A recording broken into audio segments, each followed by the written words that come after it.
Senate इजलास में राना सनाउल्लाह ने कहा, सेहत और इलाज इंसानी हक है। सलमान सदर ने सुप्रीम कोर्ट में रिपोर्ट पेश की है। रिपोर्ट में उन तमाम सहूलतों का जिक्र है जो वहां मौजूद है। रिपोर्ट में नाश्ते, लंच, मेडिकल मशवरा समेत तमाम सहूलतों का जिक्र मौजूद है। रिपोर्ट अज खुद कैद तन्हाई के बयानी की नफी है। बानी पीटीआई ने यह नहीं कहा कि उनका इलाज नहीं कराया गया। उन्होंने सिर्फ ये कहा है कि वो मुहैया करदा इलाज से मुतमईन नहीं है। इस मामले पर सियासत करना ठीक बात नहीं है। गवर्नमेंट या जेल इंतजामिया की तरफ से कैदियों की सेहत पर सियासत करना जुर्म है। अटॉर्नी जनरल ने अदालत को यकीन दिलाया है कि बानी पीटीआई की सेहत के हवाले से तमाम मुमकिन इक़दाम उठाए जाएंगे।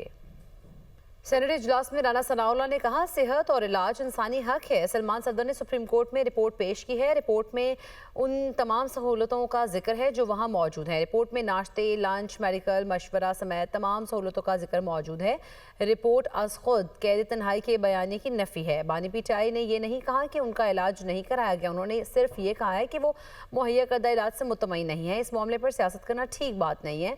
गवर्नमेंट या जेल इंतजामिया की तरफ से कैदियों की सेहत पर सियासत करना जुर्म है। अटॉर्नी जनरल ने अदालत को यकीन दिलाया है कि बानी पीटीआई की सेहत के हवाले से तमाम मुमकिन इक़दाम उठाए जाएंगे।